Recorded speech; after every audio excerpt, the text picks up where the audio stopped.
Cuando un hombre pierde el oído, se sumerge en el silencio. Pero, ¿qué sucede si ese silencio se convierte en la cuna de la música más atronadora que el mundo haya conocido?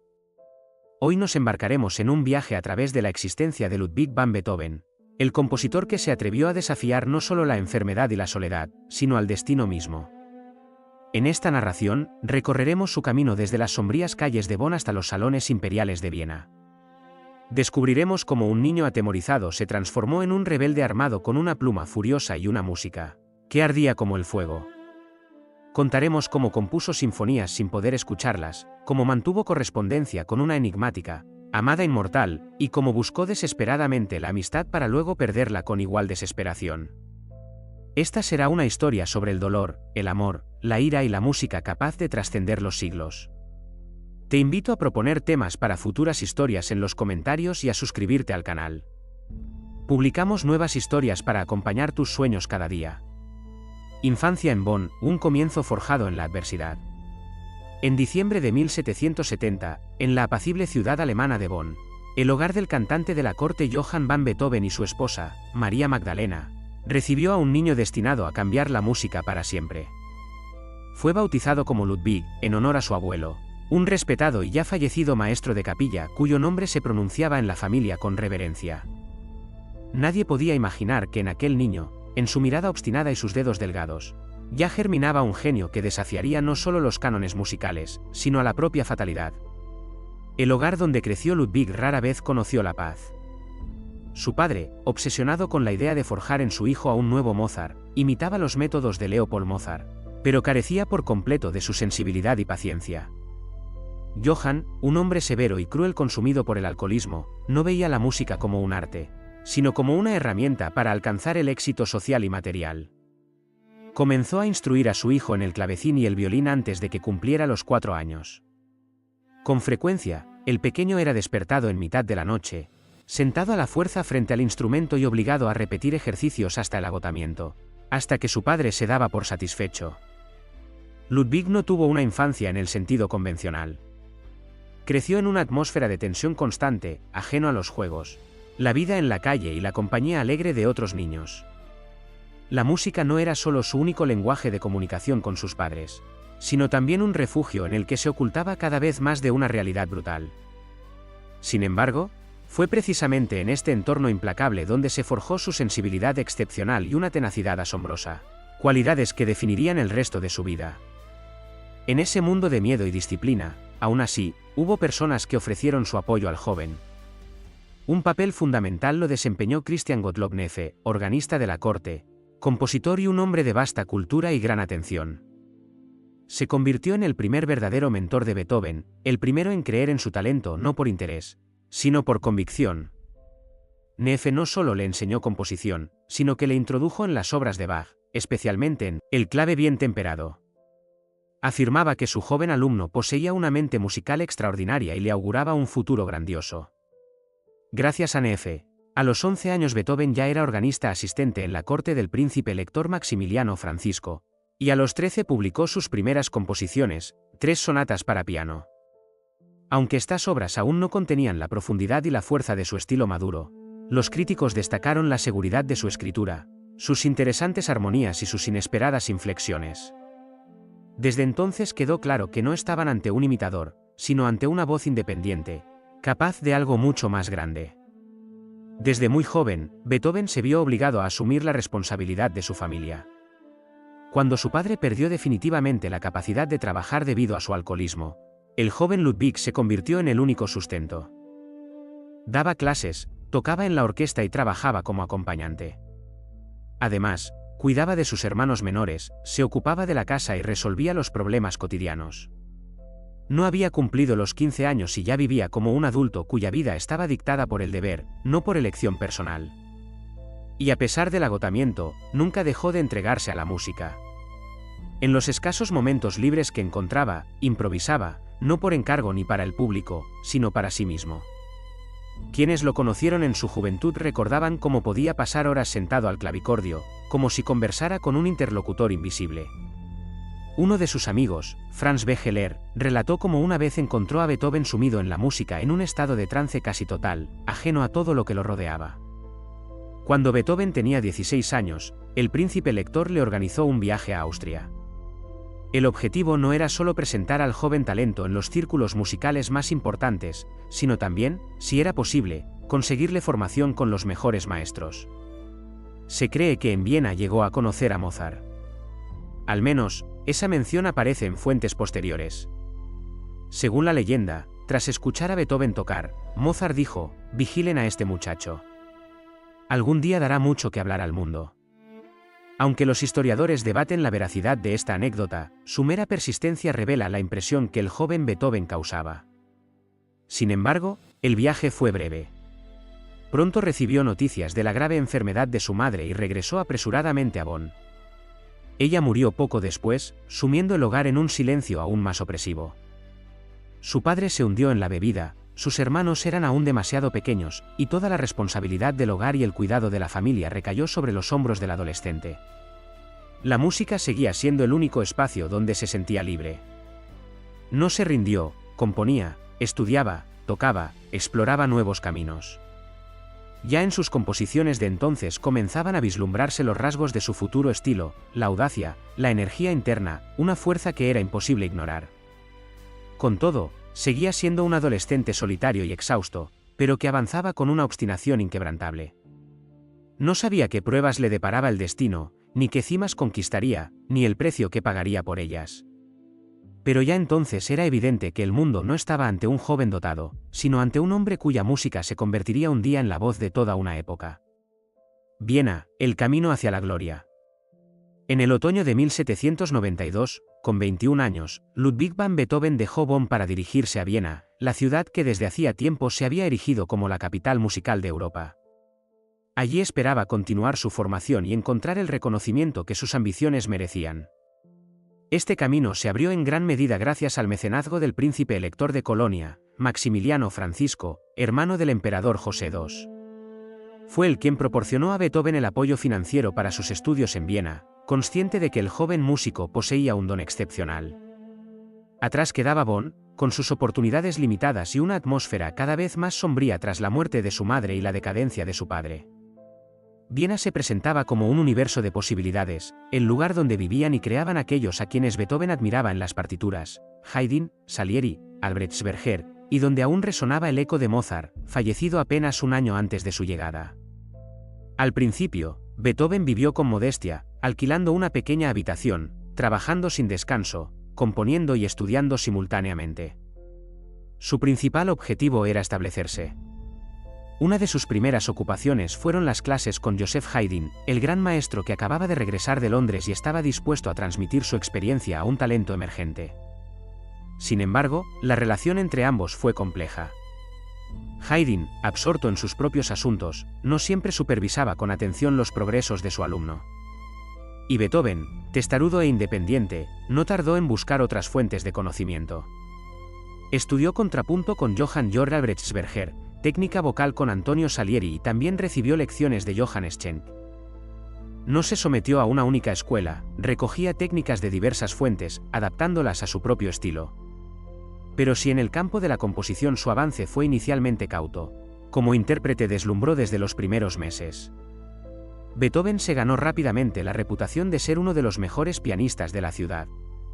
Su forma de tocar asombraba a sus contemporáneos. No era un simple virtuoso. En sus improvisaciones se percibía una fuerza inaudita, una expresividad arrolladora y, en ocasiones, algo inquietantemente salvaje. No buscaba la elegancia habitual en la música de salón, sino que sometía las teclas a su voluntad, creando torbellinos sonoros donde se fundían la pasión, el dolor, el éxtasis y la tragedia. En una de sus cartas, Franz Becheler recordaba cómo, recién llegado a Viena, Beethoven fue invitado al salón musical del príncipe Lichnowsky. Allí dejó a todos atónitos al tomar un tema sencillo y desarrollarlo sobre la marcha, transformándolo en algo grandioso.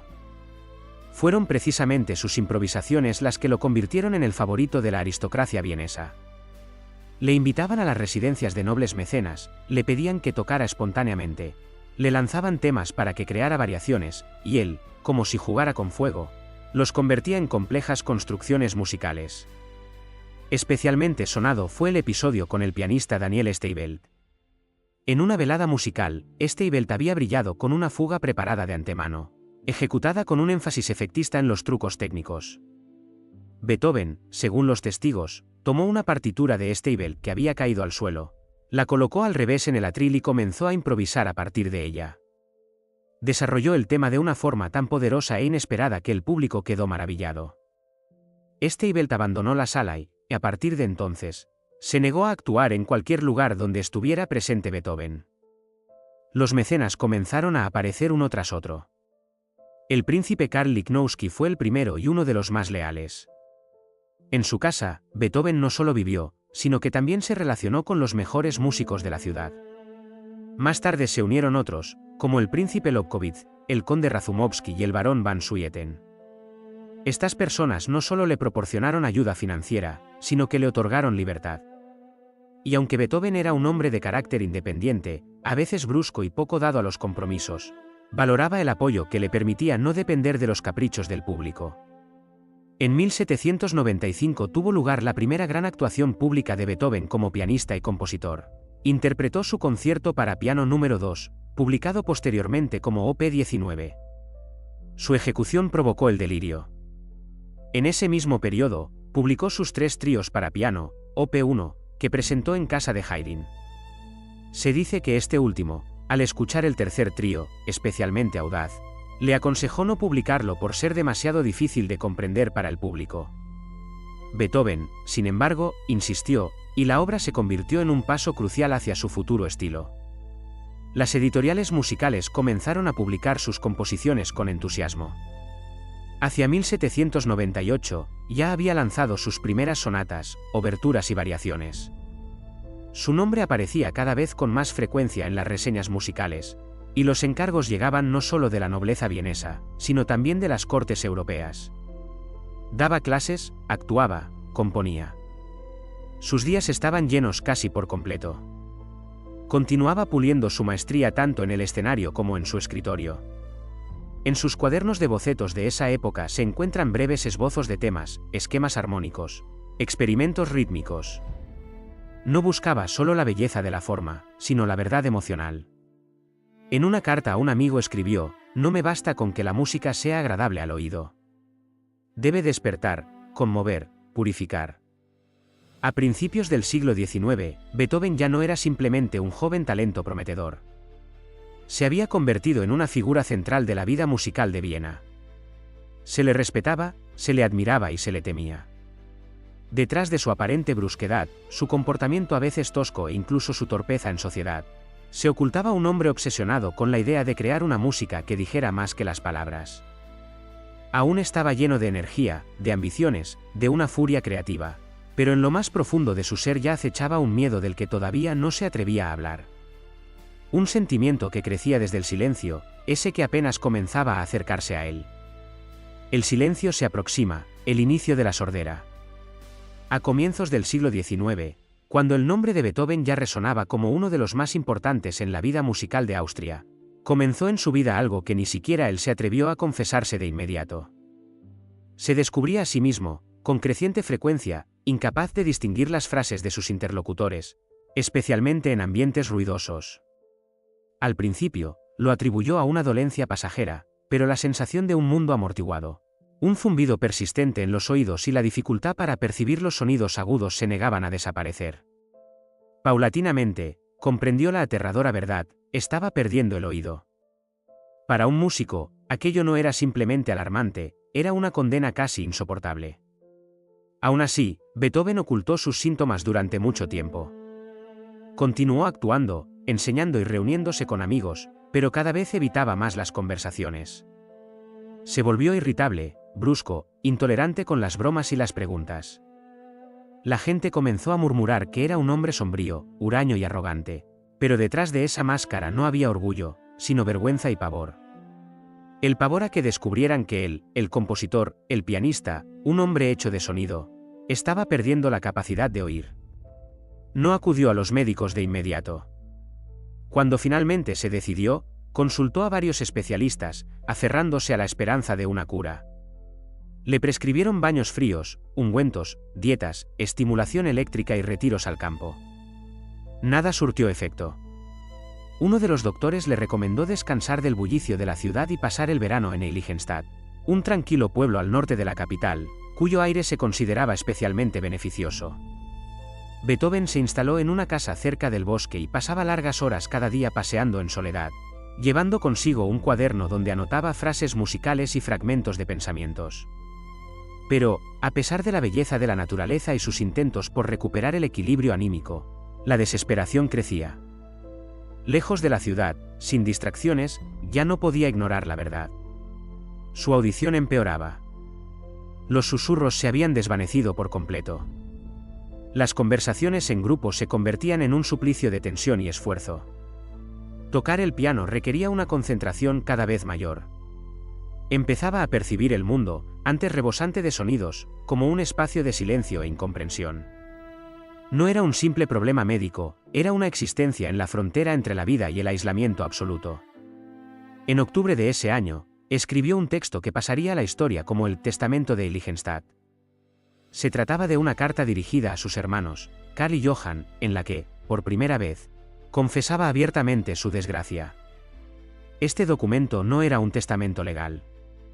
No hablaba de propiedades, deudas o disposiciones para después de su muerte. Era un grito desgarrador. En él, describía el sufrimiento de los últimos años, como intentaba mantener una apariencia de calma mientras por dentro se desgarraba de dolor. Explicaba por qué se había vuelto tan distante, por qué evitaba a la gente, por qué no reía ni participaba en la vida social como antes. Confesaba que más de una vez había contemplado el suicidio. Estuve a punto de poner fin a mi vida, solo el arte me retuvo. Me parecía imposible dejar este mundo antes de haber creado todo aquello que sentía en mi interior. En estas líneas hay desesperación, pero también una fuerza inmensa.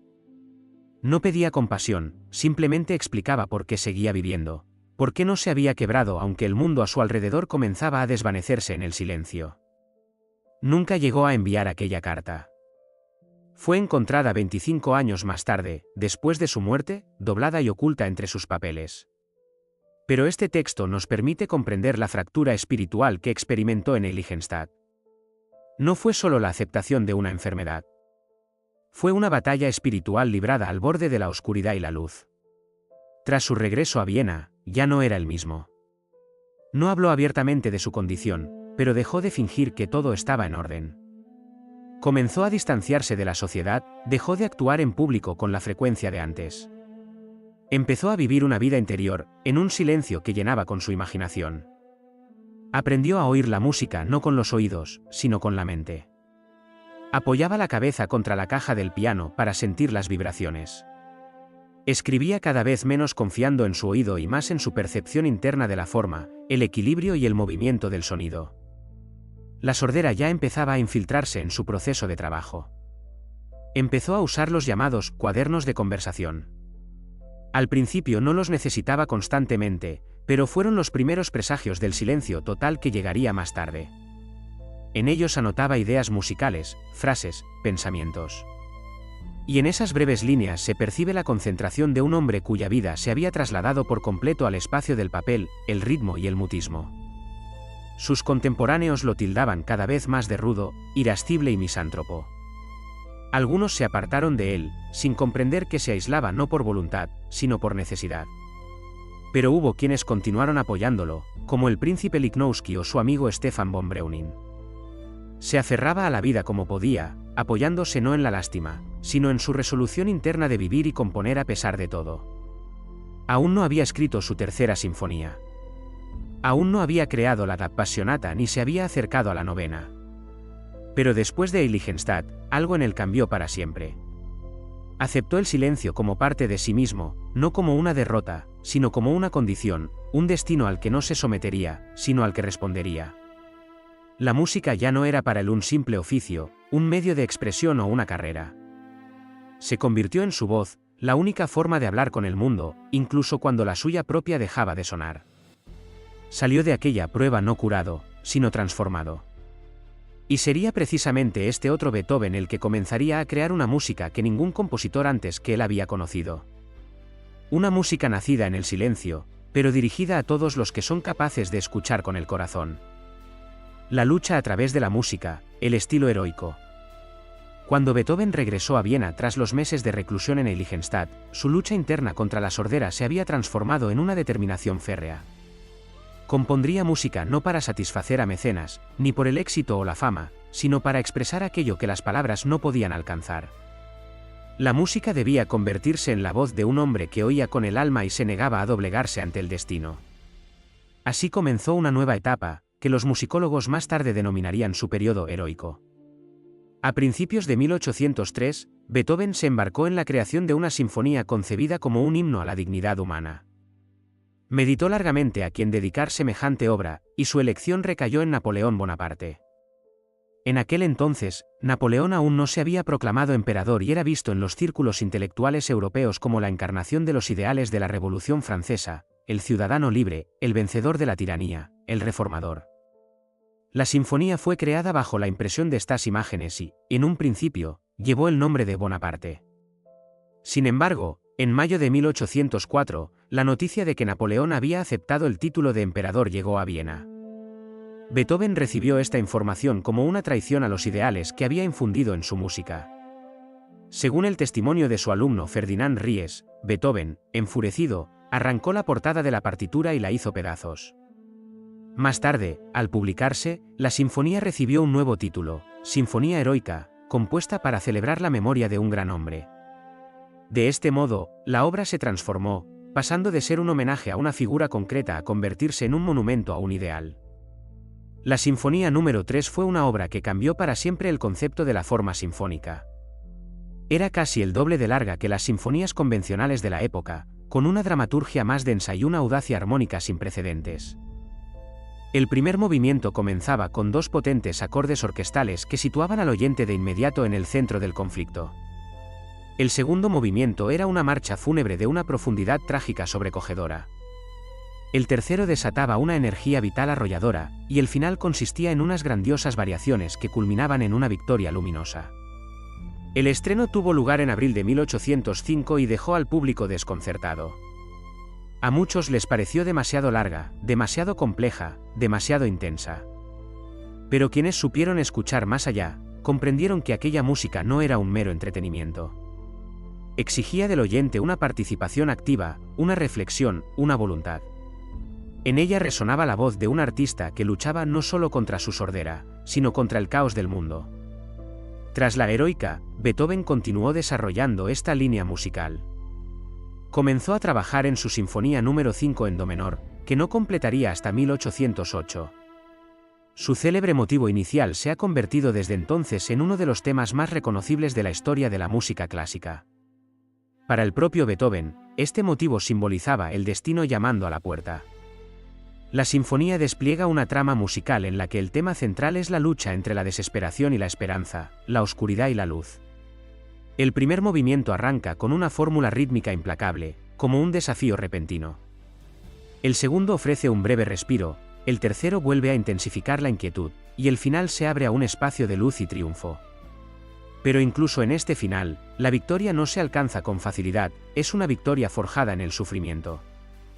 La Quinta Sinfonía no solo reflejaba la batalla interna de Beethoven, sino que se convirtió en una metáfora musical de toda una época, turbulenta, inquieta y revolucionaria. En esos mismos años, compuso obras para piano en las que el aliento heroico, lejos de desaparecer, adoptaba una forma diferente. La Sonata número 21, conocida como Waldstein, se abre con un movimiento vertiginoso, casi un torbellino, y transmite ese mismo ardor ascendente. El final se construye sobre un tema sencillo, casi popular, que con cada variación se transforma en un himno de júbilo, como si el compositor nos dijera, lo simple puede llegar a ser grandioso. Un lugar especial en este periodo lo ocupa la Sonata número 23, la Appassionata.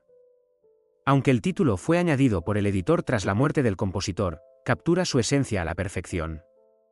No es simplemente una obra dramática, es un cataclismo emocional. Desde los primeros compases se percibe una fractura interna, una tensión al límite. En la parte central surge un claro de luz, como el recuerdo de la paz, pero el final desata de nuevo un huracán de sonido. Se dice que el propio Beethoven tocaba esta sonata, ya casi sordo, con la oreja pegada a la madera del instrumento para captar las vibraciones con los dedos. Quienes la interpretaron más tarde afirmaban que tocar la Appassionata era como atravesar una tormenta. En la música de estos años se forjó el rasgo fundamental de Beethoven, la música como un acto de voluntad. No componía en busca de la belleza o la elegancia. Su objetivo era expresar la lucha del ser humano consigo mismo, con las circunstancias, con el mundo exterior. Cada acorde, cada contrapunto, cada modulación se convertía no en un simple elemento formal, sino en un movimiento del pensamiento y del carácter. Beethoven era percibido cada vez más por sus contemporáneos no solo como un compositor excepcional, sino como una figura casi mítica, el hombre que había vencido a la sordera y al silencio, un creador que hablaba a través del sufrimiento. Su música no ofrecía consuelo, pero en ello residía su grandeza. No adormecía, sino que despertaba, no embellecía, sino que desnudaba. Exigía atención, implicación, fortaleza de espíritu, y por eso se convirtió en un himno a la libertad, a la resistencia interior y a la dignidad humana. Amor, soledad y el eco de las palabras. En la frontera de la segunda década del siglo XIX, cuando la fama musical de Beethoven era ya indiscutible y su sordera se había vuelto prácticamente total, su vida personal permanecía como un recinto cerrado. Tenso y sacudido por tormentas internas. Se replegaba cada vez más sobre sí mismo, eludiendo las reuniones bulliciosas y distanciándose incluso de aquellos a quienes conocía desde hacía años. La gente veía en él a un profeta o a un excéntrico de trato áspero, un hombre que perdía la paciencia de forma abrupta y se marchaba sin dar explicaciones. Pero en la penumbra que proyectaba su genio, como en una habitación mal iluminada, persistían los sentimientos, las dudas, los afectos y el dolor, todo aquello que no cabía en la máscara pública del compositor. En julio de 1812, mientras se encontraba en una ciudad balneario, Beethoven vertió sobre el papel una carta que jamás enviaría y que nunca mencionaría en público. Fue descubierta después de su muerte entre sus documentos personales, doblada sin sobre, pero cargada de una intensidad emocional abrumadora. Los estudiosos la bautizarían más tarde como la Carta a la amada inmortal. En sus líneas se despliega una confesión profundamente íntima. Se dirige a una mujer cuyo nombre no aparece en ninguna parte, llamándola mi todo, mi yo, aquella con la que no puede estar y sin la cual no puede vivir. Habla de sacrificios, de eternidad, de la unión de las almas, de sufrimiento y de contención. No es la misiva de un amante apasionado, sino el monólogo de un hombre que experimenta un sentimiento casi místico de conexión y separación. Hasta el día de hoy, la identidad de la destinataria sigue siendo un misterio.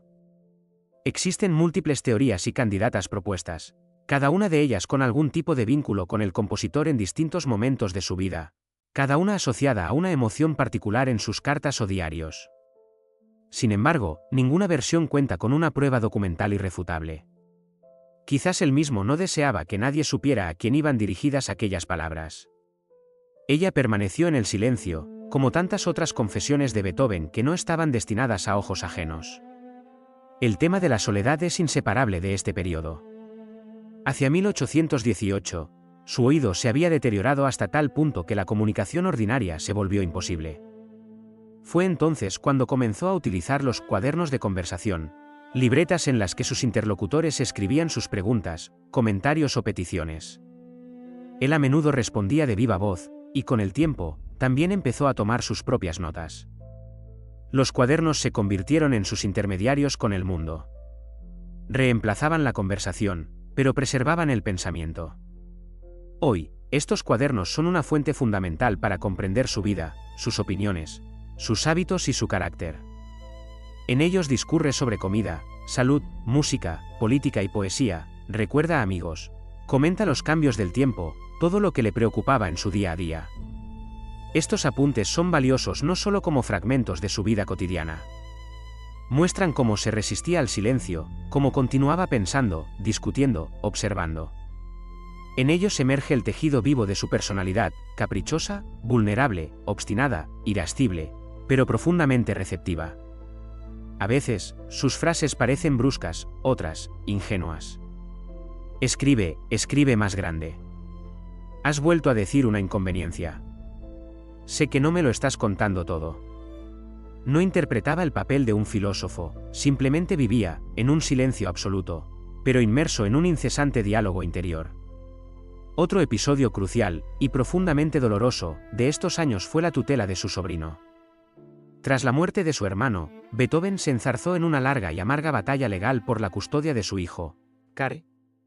Estaba convencido de que era él, y no la madre del niño, quien debía educarlo, proporcionarle un futuro, fortaleza moral y una formación adecuada. Veía en ello un deber no solo hacia su hermano, sino también hacia sí mismo. Los procesos judiciales se prolongaron durante años. Ludwig gastó fuerzas, dinero y nervios para privar a la madre de los derechos de tutela, acusándola de inmoralidad y de llevar un estilo de vida indecoroso. Cuando finalmente tuvo a Karl bajo su cargo, Beethoven lo educó con una rigidez implacable. Contrató a los mejores tutores, controlaba su horario y restringía su libertad, especialmente el contacto con su madre. Al mismo tiempo, su afecto era sincero, le compraba ropa, velaba por su salud y planeaba su futuro en la ciencia o en el servicio público. Pero Karl sentía una presión abrumadora. No era un genio ni especialmente estudioso, y su tío le exigía demasiado. Su relación se volvió cada vez más tensa. En 1826, la tensión culminó en tragedia. Karl, sumido en una profunda depresión, intentó quitarse la vida. Se disparó, pero sobrevivió. Este suceso sacudió a Beethoven hasta lo más profundo. Culpó a todos, a la madre de Karl, a los profesores, a las circunstancias, pero sobre todo, se culpó a sí mismo. Llevó a su sobrino a recuperarse, y más tarde, le consiguió un puesto en una academia militar. Karl siguió con su vida y se convirtió en oficial, pero para Beethoven, esta historia dejó una cicatriz imborrable. Él, que había querido transmitir sus valores, se había visto impotente para ayudar a la persona que, a su manera, amaba de verdad. Así transcurrieron sus últimos años, en un apartamento lleno de borradores, cuadernos de conversación, documentos legales, cartas, recuerdos y soledad. Las mujeres a las que había amado se habían desvanecido de su vida. Karl ya era un adulto. Sus amigos habían muerto o se habían distanciado. Solo quedaba la música, y esta ya no sonaba fuera, sino dentro, en él mismo. La novena sinfonía, la voz que rasgó la oscuridad. A principios de la década de 1820, cuando la sordera casi absoluta se había convertido para Beethoven en una realidad irreversible, el silencio exterior que lo envolvía contrastaba de forma cada vez más aguda con el universo sonoro que bullía en su interior. Apenas salía de casa si no era por extrema necesidad, no actuaba en público, se comunicaba mediante sus cuadernos de conversación y vivía prácticamente como un ermitaño. Pero fue precisamente en ese aislamiento donde maduró una idea que había acariciado durante décadas, una sinfonía cuyo final sería la voz del hombre, cantando a la luz, a la libertad y a la hermandad. Esta idea lo acompañaba desde hacía mucho tiempo. Ya en su juventud, había leído con admiración el poema de Friedrich Schiller, Oda a la alegría. Aquellos versos, impregnados del espíritu de la Ilustración y el humanismo, expresaban lo que resonaba profundamente en el alma de Beethoven, el anhelo de unidad entre todos los seres humanos, el sueño de un mundo donde la razón y el sentimiento se funden en armonía. Regresaba a este texto una y otra vez, esbozaba ideas, pero no fue hasta 1822 cuando comenzó a trabajar en su novena sinfonía, una obra monumental destinada a fusionar orquesta, coro y solistas en un único acto musical. La compuso de forma lenta y agónica. Los bocetos de la sinfonía, especialmente los del final, están repletos de tachaduras, variantes y repeticiones. No buscaba simplemente una melodía hermosa, sino la expresión de una idea trascendente. La sinfonía consta de 4 movimientos. Los 3 primeros son de una escala dramática inmensa, en ellos se percibe la lucha, la tensión y una profunda reflexión filosófica. El final arranca de un modo insólito. La orquesta, como si hiciera un balance de los movimientos anteriores, repasa sus temas y los rechaza uno a uno, hasta que emerge una nueva melodía, sencilla, expansiva, luminosa. Nace en los violonchelos y contrabajos, luego pasa a las maderas y finalmente estalla en toda la orquesta. Solo entonces interviene el coro, y un barítono pronuncia las palabras introductorias: «Oh, amigos, no esos sonidos. Entonemos otros más agradables y llenos de alegría». Este gesto, el rechazo de la oscuridad y el giro hacia la luz, se convierte en el acto central de toda la sinfonía. Beethoven no se limita a unir palabra y música, le da la palabra al hombre, no a un héroe, ni a un dios, ni a un elegido, sino a aquel que es capaz de alzarse por encima del miedo, la soledad y el sufrimiento. La Oda a la alegría, en su interpretación, no es un himno festivo, sino un manifiesto de la dignidad humana, un avance hacia lo universal. El estreno tuvo lugar el 7 de mayo de 1824 en el Karl-Theater de Viena. Fue la primera aparición de Beethoven en público después de una larga ausencia. Aunque se situó junto al director. El verdadero conductor era Michael Umlauf, pues a Beethoven le resultaba imposible dirigir una orquesta que no podía oír. Le proporcionaron una partitura y lo colocaron al lado del podio. Según los testigos, iba a destiempo, perdía el compás, pero seguía gesticulando, como si estuviera inmerso en su propio mundo inaudible. Cuando el final concluyó, la sala estalló en aplausos. La gente se puso en pie, gritaba, agitaba pañuelos. Pero Beethoven no se giró. Seguía con la mirada fija en la orquesta, convencido de que la música continuaba. Entonces, la contralto Caroline Unger se le acercó, lo tomó suavemente del brazo y lo giró para que se enfrentara al público. Fue entonces cuando vio la sala, un mar de gente aclamándolo. Fue el instante en que toda una vida de dolor, lucha y silencio encontró su respuesta. No escuchó la ovación, pero la vio. No oyó su música, pero se la había entregado a los demás. La novena sinfonía se convirtió en mucho más que una obra maestra musical, se erigió en un símbolo. Abrió una nueva concepción del género, llevando la sinfonía más allá del arte puramente instrumental para convertirla en una tribuna del pensamiento y la emoción. Cambió para siempre la idea de lo que la música podía expresar. A lo largo de la historia, se ha interpretado en momentos cruciales, en el Berlín en ruinas, en la Europa unificada, en memoria de tragedias y en celebración de la paz. Su tema de la Oda a la Alegría se convirtió en el himno oficial de la Unión Europea, una melodía que se interpreta sin palabras, haciéndola universal. La música de Beethoven une más allá de las diferencias de idioma o política, convirtiéndose en un emblema de humanidad, paz y cooperación. Fue el gesto definitivo de un compositor que demostró que incluso desde el silencio más absoluto es posible transmitir la alegría. Últimos años, cuartetos y despedida. Tras el estreno de la novena sinfonía, Beethoven volvió a ser el centro de atención. Sin embargo, su regreso a la escena pública fue efímero. La sordera lo había aislado por completo de la vida de conciertos. Su salud se deterioraba progresivamente. La comunicación con el mundo se canalizaba cada vez más a través del papel. Vivía casi enclaustrado en un apartamento donde se acumulaban cuadernos de conversación, cartas, borradores y partituras. Pero fue precisamente en ese aislamiento, en el silencio que había conquistado con la fuerza de su espíritu, donde nació la música que se convertiría en uno de los logros más sublimes de toda la cultura europea, sus últimos cuartetos de cuerda. La inspiración para su creación provino de una carta del príncipe Nikolai Golitsyn, un aristócrata ruso y admirador de su obra, que le solicitó la composición de varios cuartetos nuevos. El compositor no aceptó el encargo de inmediato, pero la idea arraigó profundamente en él. Tras finalizar la novena sinfonía, se sumergió gradualmente en este trabajo. Estas obras se convirtieron en la culminación de sus reflexiones, sus búsquedas, su fe y sus dudas. En ellas no había rastro del brillo de salón ni del virtuosismo ostentoso. Eran obras dirigidas hacia el interior, hacia el oyente reflexivo, hacia el futuro, hacia sí mismo. Destruyó las formas convencionales, unificando 7 movimientos en un todo continuo, creando contrastes complejísimos que iban desde lo bailable hasta la profundidad filosófica. Compuso una oración que tituló Canto de acción de gracias de un convaleciente a la divinidad, en modo lidio, escrita tras una grave enfermedad que lo mantuvo postrado en cama durante semanas. Este pasaje suena como una respiración, como una plegaria serena y llena de luz interior por la vida. No es teatral, sino casi físicamente palpable. Los contemporáneos no comprendieron de inmediato estos cuartetos. Algunos los consideraron confusos, difíciles y excesivamente intelectuales. Incluso su violinista de confianza admitió que no todo en ellos le resultaba claro. Un músico de la época sentenció, esto no es para nosotros, es para tiempos venideros.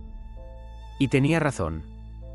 Estos cuartetos siguen siendo hoy un desafío para los intérpretes y una revelación para los oyentes.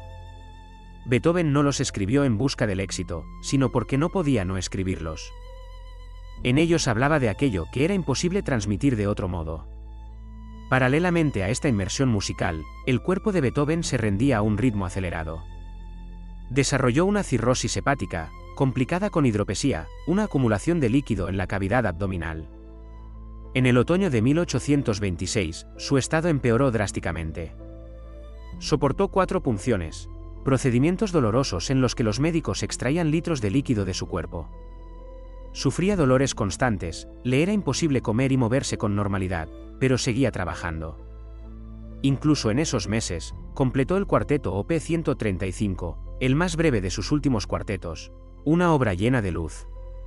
El movimiento final lo tituló La difícil decisión. Sobre las notas, escribió un breve diálogo: debe ser. Debe ser. Estas palabras resuenan como una aceptación filosófica de lo inevitable, con claridad y una profunda serenidad interior. En enero, los médicos ya no albergaban esperanzas. Su estado empeoraba día a día. Su sobrino Carl, con quien la relación seguía siendo compleja, lo visitaba, a veces en silencio, a veces trayéndole noticias. Un día, un amigo le comunicó a Beethoven que el editor Stadt le había transferido sus honorarios. Él sonrió débilmente y susurró: lástima, demasiado tarde. En otra ocasión, le llevaron una botella de vino y repitió la misma frase. Estas palabras se cuentan entre las últimas que pronunció. Murió el 26 de marzo de 1827, cerca de las 6 de la tarde. En ese momento, una violenta tormenta de primavera se desataba sobre Viena. Según el testimonio de un testigo presencial, en el instante de su muerte, un relámpago iluminó el cielo. No es solo una bella leyenda, la tormenta es mencionada por varias de las personas que se encontraban en la casa. La naturaleza pareció responder al final de la vida de un hombre que supo hablarle al mundo incluso desde él. Silencio más absoluto. A su funeral acudieron más de 20.000 personas, una cifra colosal para la época. Sobre la plaza resonaron las palabras del discurso fúnebre escrito por el dramaturgo Franz Grillparzer. Fue un artista, ¿y qué artista? Vivió una vida solitaria, pero todo lo que dio al mundo permanecerá con nosotros para siempre. Así concluyó la existencia de un hombre que perdió el oído, pero no la voz. Un hombre que habló a través del sufrimiento, de la música, del silencio, y a quien el mundo ha seguido escuchando mucho después de su muerte. El legado de Beethoven, del romanticismo al rock. La muerte de Beethoven no supuso el fin de su influencia. Al contrario, marcó el comienzo de su triunfo póstumo. Se fue como hombre, pero permaneció como la encarnación del artista que no se somete a las circunstancias, que no hace concesiones, que no retrocede ni ante la sordera, ni ante la pobreza, ni ante la soledad. Su música pervivió en la memoria de sus contemporáneos, en sus discípulos, en las partituras y en las interpretaciones. Pero, sobre todo, encontró una nueva vida en la obra de quienes vinieron después. Apenas un año después de la muerte de Beethoven, falleció Franz Schubert, su ferviente admirador. En sus últimos años, Schubert asistía con frecuencia a conciertos con obras de Beethoven e incluso fue uno de los portadores de antorcha. En su funeral, cumpliendo su deseo, fue enterrado junto a su ídolo. La influencia de Beethoven en Schubert es especialmente palpable en sus últimas sonatas y cuartetos, donde resuenan la misma profundidad y tensión interior que en las obras tardías del maestro. Johannes Brahms, por su parte, sintió desde joven el peso del legado de Beethoven. Admitía con franqueza: no se imaginan lo que es oír a sus espaldas los pasos de un gigante como ese. No completó su primera sinfonía hasta los 43 años, tras un largo periodo de dudas. Cuando la obra se estrenó, la crítica señaló de inmediato su parentesco estilístico con la tradición beethoveniana, especialmente con la quinta y la novena. Sin embargo, Brahms no fue un imitador. Asumió a Beethoven como un listón insuperable y continuó su labor siguiendo su propio camino. Gustav Mahler afirmó que Beethoven había trasladado la sinfonía de la sala de conciertos al ámbito de la metafísica. Ciertamente, la escala de sus propias sinfonías, su orientación filosófica y su carácter programático siguen la senda trazada por Beethoven. El paralelismo es especialmente notable entre el final coral de la novena de Beethoven y el monumental final de la segunda sinfonía de Mahler. Ambos compositores abordaron el tema de la superación, la salvación y la resurrección a través de la música, no del dogma. La influencia de Beethoven no se limitó al siglo XIX. En el siglo XX, su obra adquirió un carácter casi universal. Sus composiciones se interpretaron en los momentos más trágicos y tensos de la historia. Durante la Segunda Guerra Mundial, la novena sinfonía sonó como un himno de esperanza y resistencia. Se interpretó tanto en el Berlín devastado como en los campos de refugiados.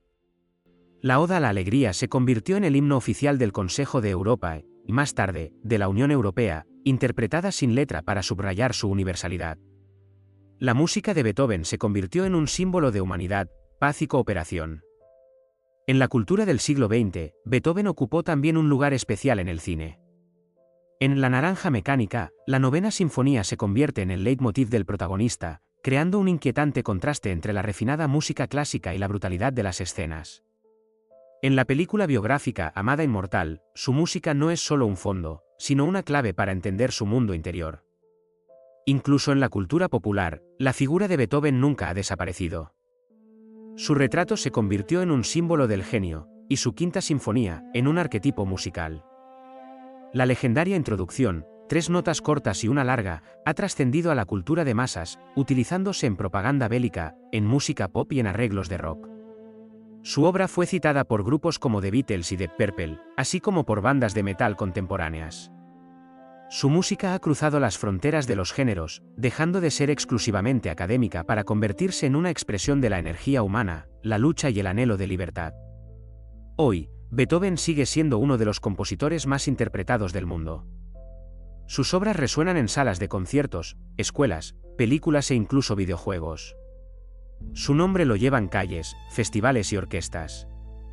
Su rostro aparece en sellos, billetes y camisetas. Se ha convertido no solo en una figura cultural, sino en un arquetipo de la civilización, el creador que sigue hablándonos a través de los siglos. Resulta simbólico que fuera precisamente un hombre que perdió el oído quien creara una música que resuena en cada época, en cada contexto y en cada cultura. Este es el verdadero legado de Beethoven. Demostró que el arte es capaz de superar las barreras físicas, políticas y sociales. Murió en silencio, pero nos dejó una voz que sigue sonando. Y quizás por eso se le considera el mayor compositor de todos los tiempos, no por el número de sus sinfonías, sino porque fue el primero que obligó a la música a hablar del ser humano mismo.